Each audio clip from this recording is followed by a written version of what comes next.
Good morning students, आपका स्वागत है हमारे YouTube channel pathfinder classes Chhapra में।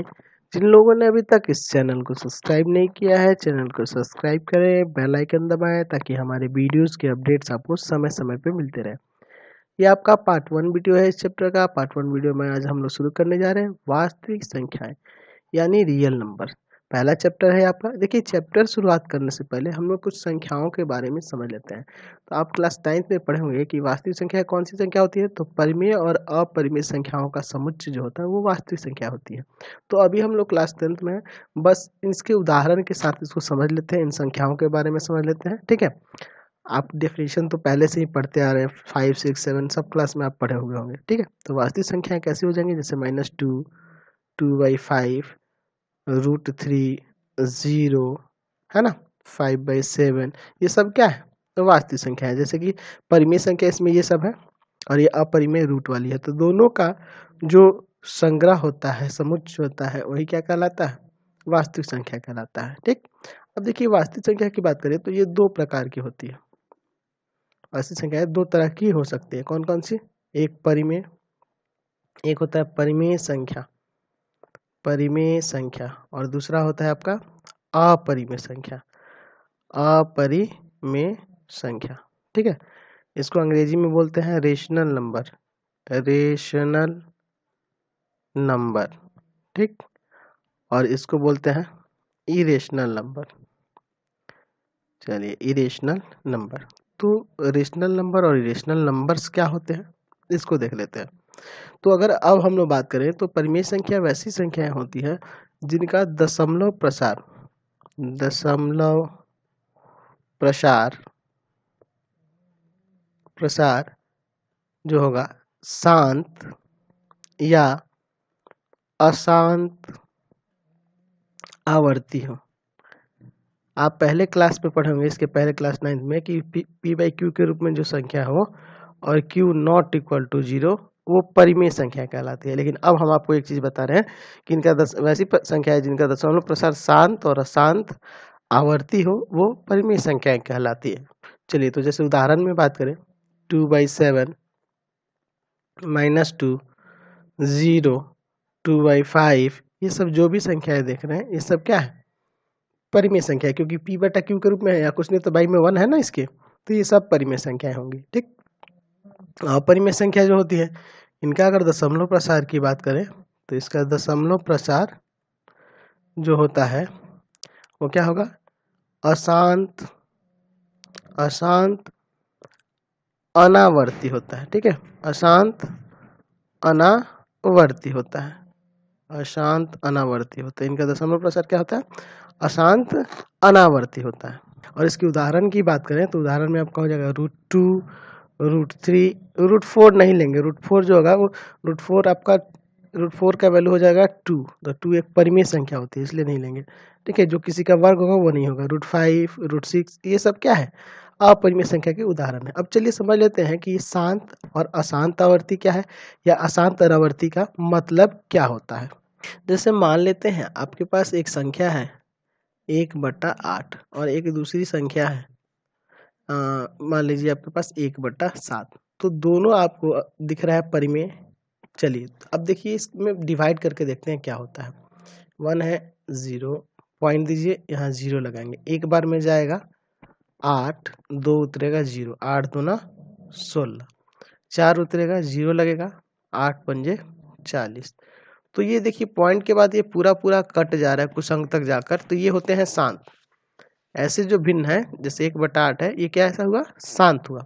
और 1/7 को चेक करते हैं, 7 यहाँ रखिए, 1 यहाँ रखिए, डिवाइड करिए, 0 ले जाइए, 0 एक बार में, 7 3 उतरेगा 0 लगेगा, 7 7 4 जा 28, 28, फिर यहाँ से 2 0, 7 दूना 14, फिर यहाँ पे क्या आ जाएगा 6 आ जाएगा।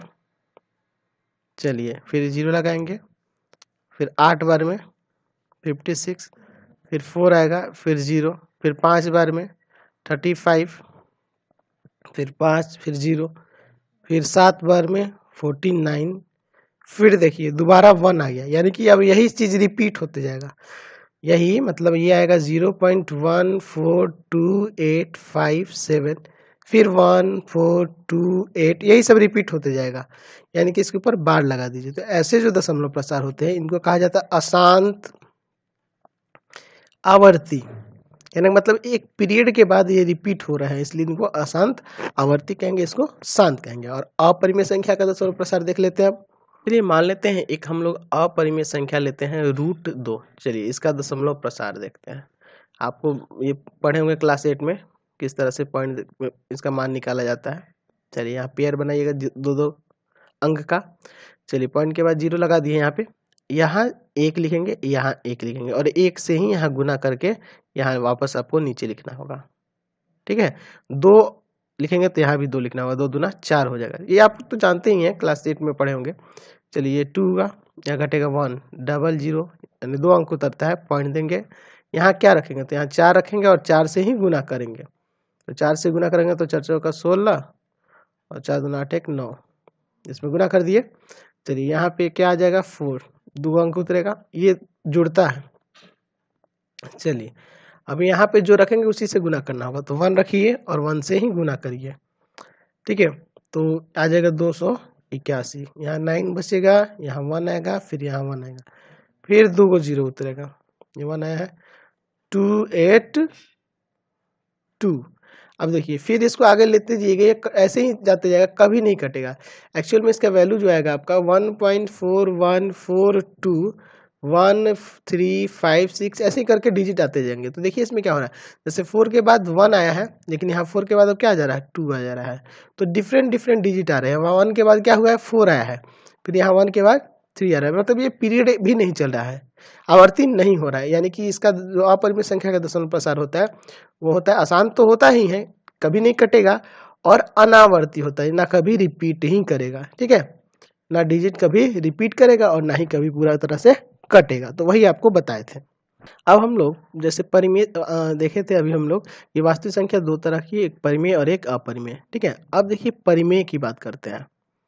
परिमेय संख्या, तो परिमेय संख्या तो आपको पता चल गया, रेशनल नंबर कहते हैं इसको, रेशनल नंबर। ठीक, और आपको बता दिए थे p/q के रूप में, या इसका दशमलव प्रसार कैसा होता है शांत, है ना, या अशांत आवर्ती होता है। जैसे उदाहरण में आपको बता, जैसे -2, 6/7, 0, 4/3, 8, ये सब होगा परिमेय संख्या। तो परिमेय संख्या भी दो तरह की होती है। ठीक है, ये भी दो तरह की होती है। कौन कौन सी होती है, तो एक होता है भिन्न, एक होता है भिन्न यानी कि फ्रैक्शन।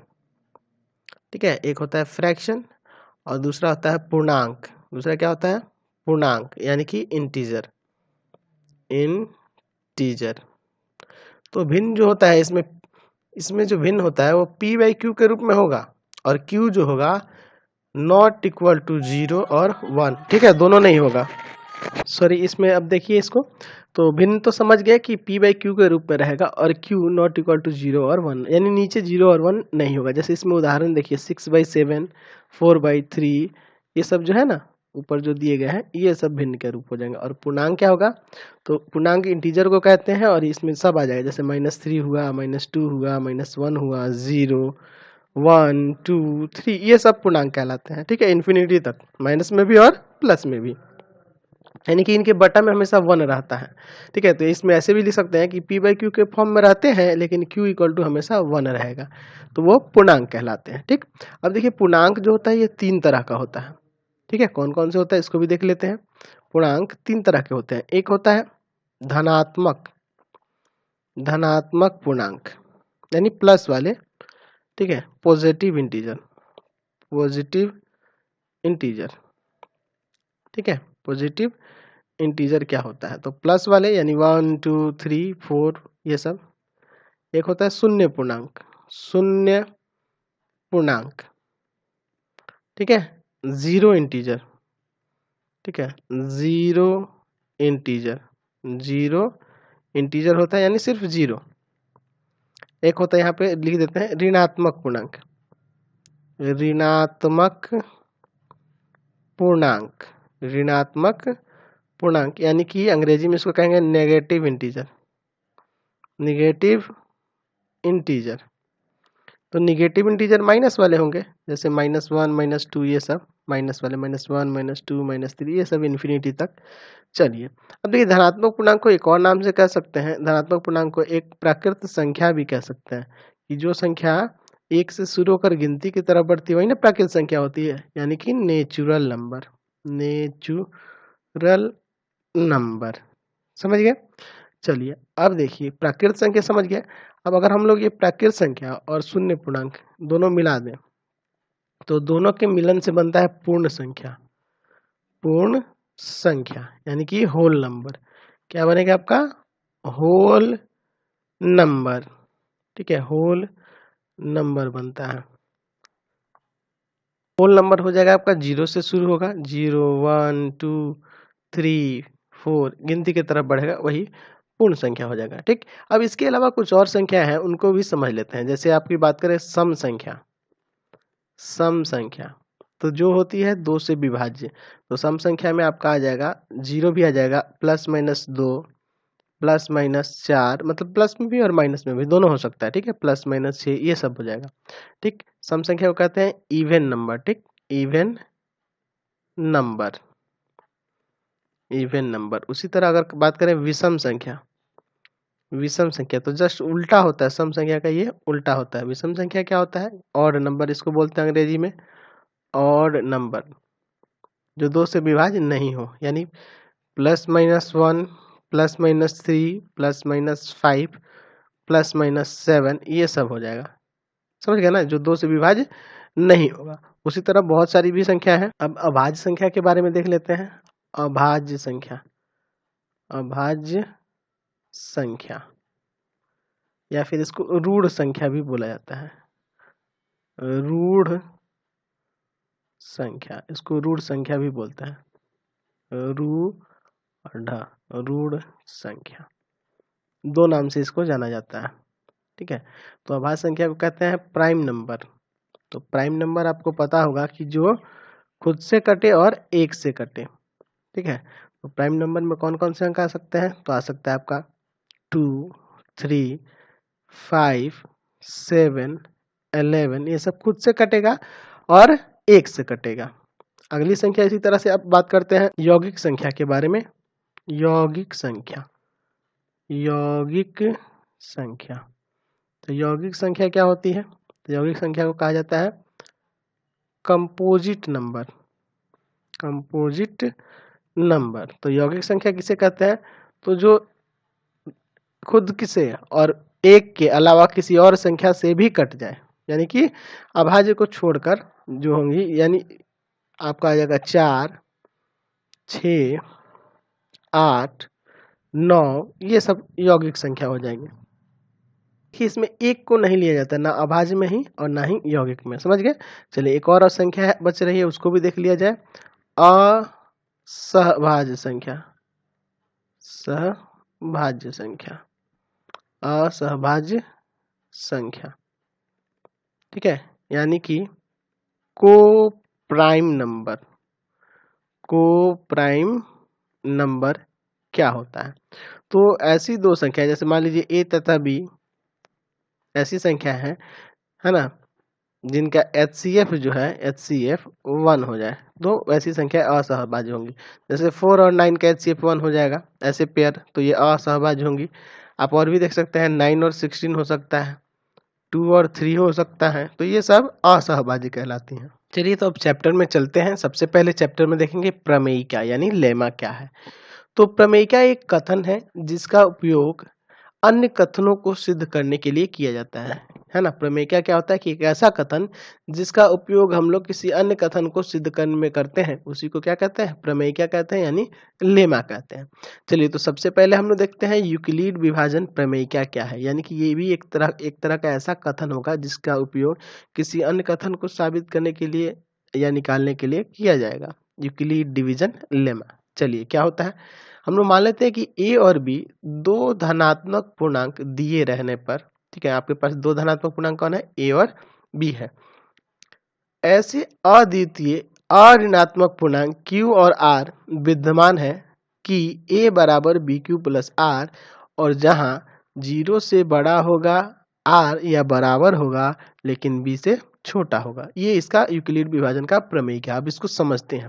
जैसे मान लीजिए भाग कर रहे हैं, इसका कथन का मतलब समझिए। मान लीजिए कोई संख्या है ए, उसमें बी द्वारा भाग किया जा रहा है, तो भागफल आ रहा है क्यू, क्वोशिएंट आ रहा है क्यू, और शेषफल आ रहा है आर।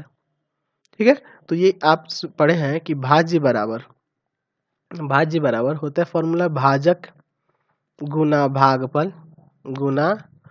भागफल प्लस शेष या शेषफल। ठीक है, शेष को जोड़ा जाता है ना इसमें, शेष। चलिए, तो भाज्य जो है इसमें आपका ए है, तो ए बराबर भाजक बी है, भागफल ये आपका होता है, और प्लस आर शेषफल होता है। तो यही यहाँ दिखाया गया है, ए बराबर बी क्यू प्लस आर। अब देखिए जो शेषफल होता है, आपको पता होना चाहिए कि जब कभी भाग करते हैं, जैसे मान लीजिए 23 में ही 2 से भाग करते हैं, तो एक बार में ले जाइएगा 2 कट जाएगा, फिर 3 आएगा, एक बार में ले जाइएगा 2 1 आएगा। तो कभी कभी या तो शेषफल 0 आ जाता है या इससे कम आता है, इस बी से छोटा आता है। तो वही यहाँ दिखाया गया है कि ये जो शेषफल आर जो होगा, रिमाइंडर जो होगा, 0 होगा या 0 से बड़ा होगा, लेकिन इस भाजक से छोटा होगा, बी से छोटा होगा। तो यही कथन है यूक्लिड विभाजन प्रमेयिका का। चलिए अब आगे देखते हैं इसमें। तो इसमें एक और चीज ध्यान रखेंगे कि ये जो दो संख्या दी गई है, तो ए बड़ा है बी से। यहाँ ये ध्यान रखना है कि ए जो है यहाँ किससे, बी से बड़ा है। चलिए अब हम लोग बात करते हैं एल्गोरिथम के बारे में। एल्गोरिथम क्या कहलाता है? यह सुपरिभाषित चरणों की एक श्रृंखला है, यानी कि ये स्टेप्स हैं, ये कुछ स्टेप्स हैं। उस स्टेप से क्या करते हैं, जो एक विशेष प्रकार की समस्या को हल करने की विधि या प्रक्रिया देता है। ठीक है, यह प्रक्रिया प्रदान करता है। ठीक है, तो स्टेप्स, ये स्टेप्स क्या होंगे, ये श्रृंखला क्या होंगी कि जो किसी विशेष प्रकार की विधि या प्रक्रिया प्रदान करता है। तो इसमें हम लोग यूक्लिड विभाजन एल्गोरिथम, यानी कि यूक्लिड विभाजन एल्गोरिथम किस लिए होता है, तो उससे एचसीएफ प्राप्त करने के लिए, किसी दी हुई दो संख्याएं, जैसे मान लीजिए ए और बी दो संख्याएं दी हुई हैं, तो इनका एचसीएफ निकालने के लिए हम लोग यूक्लिड विभाजन एल्गोरिथम का प्रयोग करते हैं। यानी कि ये एल्गोरिथम कुछ स्टेप्स होंगे, कुछ चरण होंगे, जिसकी सहायता से हम लोग क्या ज्ञात करेंगे, एचसीएफ ज्ञात करेंगे। तो देखिए इसका स्टेप्स क्या होता है उसको समझ लेते हैं। तो चलिए मान लेते हैं आपके पास दो संख्याएं ए और बी हैं, जिनका हमें एचसीएफ ज्ञात करना है, जिसमें ये ध्यान देना है कि ए बड़ा है बी छोटा है ना, ए जो है बी से बड़ा है, ये ध्यान रखना है। पहला स्टेप क्या होगा कि ए और बी के लिए यूक्लिड विभाजन प्रमेयिका का प्रयोग करेंगे। हम लोग क्या करेंगे, यूक्लिड विभाजन प्रमेयिका का प्रयोग करेंगे। किस तरह से करेंगे अभी आपको उदाहरण से समझा दे रहे हैं। इसके लिए हम पूर्ण संख्याओं Q और R लेते हैं, जो A बराबर बी क्यू प्लस आर और 0 से बड़ा है R या बराबर है ना, 0 से बड़ा है R या बराबर है लेकिन B से छोटा है को संतुष्ट करता है। तो यही ना था आपका यूक्लिड विभाजन प्रमेयिका। तो इसी का प्रयोग करके इस तरह से कुछ लाएंगे। इसके बाद अगर यह शेषफल या जो R का मान है अगर 0 आ गया, तो इसका जो भाजक होगा यानी कि ये जो B होगा, यही इसका एचसीएफ हो जाएगा, यही इसका एचसीएफ हो जाएगा। तो चलिए सबसे पहले ये समझ लेते हैं कि ये इसका एचसीएफ किस तरह से हो रहा है।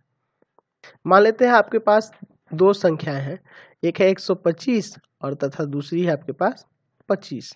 हमें एचसीएफ ज्ञात करना है दोनों का, यूक्लिड विभाजन है ना प्रमेयिका का प्रयोग करके। तो सबसे पहले यहाँ लिखेंगे कि ये 125 जो है ना बड़ा है 25 से, यानी कि ये ए का मान है 125 और बी का मान है आपके पास 25। समझ गए?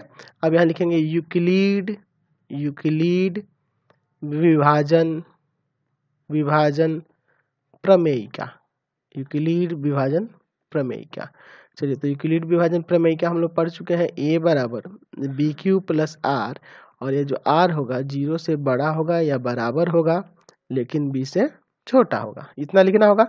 अब पहले स्टेप में क्या करेंगे कि 125 बराबर लिखेंगे 25, इस तरह से। अब इधर भाग कर लीजिए, 25 में 125 से भाग करिएगा तो 5 बार में कट जाएगा, आपका आ जाएगा शेषफल 0। तो ये 25 गुना 5 आपको देखना है ना, ए बराबर ए ये है, ये बी है, ये क्यू है और ये आर है। तो ए बराबर बी क्यू यानी 25 गुना 5 और शेषफल आर यानी 0। तो वही आपको स्टेप्स में बताया गया है कि अगर यूक्लिड विभाजन प्रमेयिका का प्रयोग किया, देखिए यहाँ प्रयोग किया, अगर आर का मान 0 आ गया, आर का मान 0 आ गया, तो आपके पास जो भाजक है, ठीक है, भाजक है वही इसका HCF हो जाएगा, यानी कि यहाँ HCF आपका क्या हो जाएगा 25 हो जाएगा। अब बात रहा कि अगर ये R 0 नहीं हुआ तो क्या करेंगे, तो चलिए इसको देखते हैं।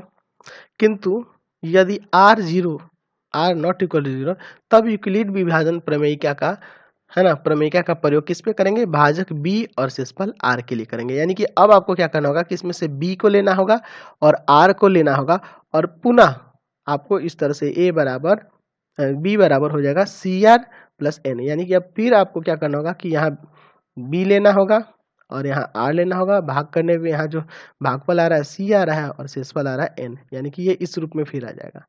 और यदि N 0 आ गया, यदि ये N यानी कि फिर अब शेषफल 0 आ गया, ये N 0 आ गया तो उसका HCF ये वाला है ना, इसका HCF जो हो जाएगा वो C है। HCF क्या हो जाएगा, C हो जाएगा। सॉरी, इसमें आपको ये भाजक C मानना होगा, तभी होगा C और ये R मानना होगा। ठीक, चलिए ये C है, चलिए ये C है और ये R है, ये R आ रहा है। यानी कि अब देखिए यहाँ से आप क्या करेंगे कि अगर n का मान यानी शेषफल अगर 0 आ गया तो ये वाला C जो होगा इसका जो भाजक होगा वो क्या हो जाएगा, HCF हो जाएगा, जैसे इसमें बताए थे। मतलब जिससे पूरा पूरा कट जाएगा वही उसका HCF हो जाएगा। अगर नहीं आया तो ये यूक्लिड विभाजन प्रमेयिका का प्रयोग करते जाएंगे कब तक करेंगे, जब तक शेषफल आपका शून्य नहीं हो जाए। तो चलिए इसको उदाहरण से एक समझ लिया जाए इसको। तो पहला क्वेश्चन देखते हैं हम लोग, यूक्लिड विभाजन प्रमेयिका का प्रयोग करके 867 और 225 का HCF कैसे ज्ञात करना है। चलिए इसको समझिए। आप यहाँ देखेंगे कि 867 जो है बड़ा है 255 से, समझ गए। ए बराबर है आपका 867 और बी बराबर है यहाँ 255, समझ रहे ना इस बात को। चलिए अब लिखेंगे, यहाँ पे हर क्वेश्चन में लिखना होगा यूक्लिड विभाजन प्रमेयिका, यूक्लिड विभाजन प्रमेयिका। चलिए यूक्लिड विभाजन प्रमेयिका यहाँ पे लिख देंगे कि a बराबर BQ प्लस R, और यहाँ जो होगा 0 से बड़ा होगा या बराबर होगा R, लेकिन B से छोटा होगा। अब आपको क्या करना होगा कि इधर लिखना होगा 867 पहले स्टेप में और इधर लिखेंगे 255। ठीक है, इसमें से भाग करेंगे 867 कितना बार में ले जाएंगे, 3 बार में, तो आ जाएगा 765, घटाइएगा तो आ जाएगा 102। चलिए तो यहाँ लिखेंगे भाज्य बराबर भाजक गुना भागफल यानी Q3 और प्लस 102, समझ रहे ना, इतना गुना इतना और प्लस ये लिख देंगे। अब यहाँ पे आपको बताया था कि यदि शेषफल 0 नहीं आया तो पुनः किसको लेंगे, B को लेंगे और R को लेंगे। ये रहा B और ये रहा R, इसको दोनों को लेंगे। 255 इधर लिखेंगे और इधर 102 लेंगे और फिर पुनः भाग का काम करेंगे। ये रफ में करेंगे, इधर ये भाग कर रहे हैं इसको रफ में करिएगा। ये फिर 2 बार में जाएगा, ये आएगा 204, घट जाएगा आएगा 51। ठीक, चलिए तो इंटू होगा 2, इसके में से इंटू करेंगे ना 2 से और प्लस शेषफल यानी 51, समझ गए। फिर 0 नहीं आया शेषफल तो फिर आपको इसको लेना होगा और इसको लेना होगा। ये क्रिया कब तक लेके चलेंगे, जब तक कि शेषफल 0 नहीं आ जाए। तो चलिए यहाँ पे 102 लिखें, फिर 51 से ले गए, 51 से भाग करेंगे तो 2 बार में 102 आ जाएगा।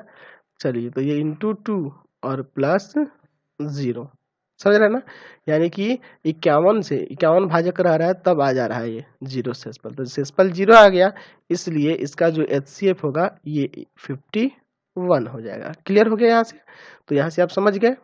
चलिए एक्सरसाइज 1.1 देखते हैं, इसमें भी यूक्लिड विभाजन एल्गोरिथम का प्रयोग करके HCF ज्ञात करना है। ठीक है, तो इसमें तो आप बना लीजिएगा। एक 3 अंक वाला देख लेते हैं, इसमें का सिर्फ 7 नंबर देख लेते हैं, बाकी तो आप बना सकते हैं। ठीक है, चलिए तो इसमें से सबसे पहले 2 संख्याएं लेनी होंगी। इसमें से ले लीजिए 250, ठीक है, और एक ले लेते हैं 175, कोई भी 2 ले लेंगे, एक छोटा एक बड़ा ले लेंगे। चलिए यहाँ पे a बराबर मान लेंगे 250 और b बराबर हो जाएगा 175। फिर पुनः आपको यहाँ लिखना होगा यूक्लिड विभाजन प्रमेयिका, यूक्लिड विभाजन प्रमेयिका के बारे में। चलिए यूक्लिड विभाजन प्रमेयिका, तो यहाँ जो है आप जानते हैं a बराबर होता है BQ प्लस R, और R जो होता है 0 से बड़ा होगा या 0 के बराबर होगा, लेकिन B से छोटा होगा। चलिए यहाँ लिखेंगे 250 इक्वल टू में 175, आपको भाग में बताए हैं अभी भी, इस तरह से बनाएंगे आप। 175 एक बार में ले जाएंगे 175 आएगा, यहाँ से उतरेगा 5 7 75 उतरेगा, तो इंटू में 1 और प्लस 75 से इस पर 0 नहीं आया तो फिर 175 लेंगे और इधर लेंगे 75, पुनः फिर इसको ले जाएंगे 2 बार में जाएगा, ऐसे भाग करके दिखा देते हैं आपको। 175 लिए हैं, यहाँ पे ले गए हैं 75 से 2 बार में 150 25 उतरेगा, तो शेषफल 25 बच गया। अभी फिर भी नहीं गया, फिर इधर 75 लिखेंगे, इधर 25 लिखेंगे, 3 बार में ये शेषफल 0 आ जाएगा। यानी कि यहाँ से इन दोनों का, सिर्फ इन दोनों संख्याओं का 250, यहाँ से आपको निकला 250 तथा 75 175 का HCF कितना आ गया आपके पास, 25 आ गया। लेकिन अभी इसके साथ 45 भी है तो उसको भी लेना है, तो अब आगे इसमें इसी में क्या करेंगे, अब लेंगे पुनः हम लोग ले लेंगे ये जो है 425 है ना, और ये आपका HCF जो है एक ये, यानी कि जो आपके पास जो संख्या दिया है उसको लेना है 425, और जो HCF निकाले हैं उसको लेना है। अब पुनः इसमें वही फॉर्मूला लगाएंगे, 425 इधर लिखेंगे, इधर 25 लिखेंगे, इसको भाग करके देखेंगे 25 में 425 से, फिर द्वारा 25 से करेंगे तो इसमें आएगा एक बार में 25, यहाँ घटाएंगे, यहाँ से घटेगा तो 7, यहाँ घटेगा 1 75 175 आ गया, 5 उतरेगा ना। अब इसको कितना बार में ले जाएंगे, तो 7 बार में ले जाएंगे 175, तो ये इंटू हुआ 17 और प्लस आ गया 0, शेषफल 0 आ जा रहा है ना। तो जब शेषफल 0 आ जा रहा है तो HCF यही ना हो जाएगा, इसलिए तीनों का जो HCF हुआ वो आपका 25 हुआ, जो HCF निकाला तो कितना आ गया 25 आ गया। चलिए क्वेश्चन नंबर 2 देखिए, कह रहा है कि दर्शाइए कि प्रत्येक धनात्मक सम पूर्णांक 2q के रूप में का है तथा प्रत्येक धनात्मक विषम पूर्णांक 2q + 1 के रूप का है। ठीक है, यानी कि धनात्मक पूर्णांक जो होगा, धनात्मक सम पूर्णांक जो होगा वो 2q के रूप में होगा और विषम 2q + 1 के रूप में होगा, जहाँ q क्या है, एक पूर्णांक है। ठीक है, तो मान लेते हैं, माना a कोई धनात्मक पूर्णांक है, क्या है, धनात्मक पूर्णांक है, a कोई धनात्मक पूर्णांक है जिसे 2 से विभाजित करने पर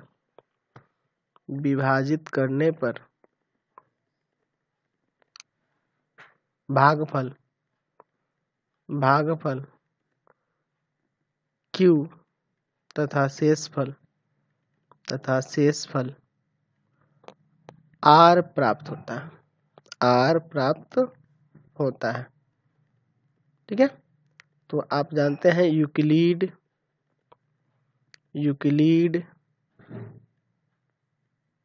विभाजन प्रमेयिका के द्वारा, यूक्लिड विभाजन प्रमेयिका के द्वारा क्या जानते हैं कि a बराबर होगा BQ, तो b जो है आपका भागफल जो है 2 हो रहा है, सॉरी भाजक जो है 2 हो रहा है, तो 2q + r। आप फॉर्मूला जानते हैं ना कि a बराबर होता है BQ + r, है ना, a बराबर होता है BQ + r। तो वही यहाँ b की जगह तो आपका 2 दिया है ना, भाजक आपका 2 दिया है, तो a बराबर हो जाएगा 2q + r, और ये r जो होगा 0 से बड़ा होगा या 0 के बराबर होगा, लेकिन 2 से छोटा होगा, भाजक से छोटा होगा ना। चलिए, तो यहाँ से आप इसका मान आप लिख सकते हैं a बराबर 2q, जब 0 रखिएगा तो r के जगह 0 भी रख सकते हैं, 0 से बड़ा भी रख सकते हैं, तो 0 से बड़ा रखिएगा तो आप रख सकते हैं, क्या रखेंगे, 1 रखेंगे, तो यही ना आएगा। यहाँ से देखिए, अगर 0 यहाँ कह रहा है कि r का मान 0 है तो 0 रखेंगे तो ये तो 2q हो जाएगा, और 0 से बड़ा रखना है लेकिन 2 से छोटा कोई पूर्णांक रखना है तो एक ही रख सकते हैं, तो ये कहेगा 2q और ये कहेगा 2q + 1। तो इसमें देख रहे हैं ये जो 2q है, 2q 2 से विभाज्य है, 2 से विभाज्य हो जाएगा, 2 से विभाज्य है, अतः यहाँ से लिख सकते हैं कि अतः प्रत्येक धनात्मक पूर्णांक यानी सम पूर्णांक, धनात्मक सम पूर्णांक, सम के बारे में अभी बात करें ना, सम पूर्णांक 2q के रूप में होता है।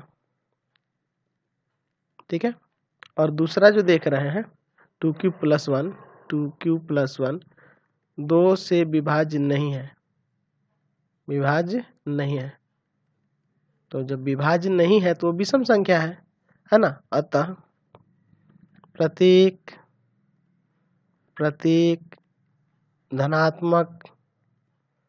धनात्मक विषम पूर्णांक 2q+1 के रूप में होता है। ठीक है, चलिए यहाँ से ये क्लियर हो गया। तो चलिए अब इसी के साथ इस वीडियो को इन कर देते हैं। प्लीज़ आप चैनल को सब्सक्राइब कर दें, बेल आइकन दबा दें और ज़्यादा से ज़्यादा दोस्तों में शेयर करें। और इससे रिलेटेड आपको लिंक की ज़रूरत हो तो हमारे व्हाट्सएप नंबर 7301778899 पे व्हाट्सएप करके इससे रिलेटेड अपने चैप्टर्स के आप लिंक पा सकते हैं। तो इसे प्लीज़ ज़्यादा से ज़्यादा शेयर करें। Thanks for watching. और इसके साथ साथ आपको किसी भी सब्जेक्ट का, आपको सारे सब्जेक्ट के इसमें लिंक मिलेंगे, सारे सब्जेक्ट का इस चैनल पे वीडियो मिलेगा। तो प्लीज़ आप सभी वीडियो को देखें, प्लेलिस्ट से जाकर देखें, आपको सारे वीडियो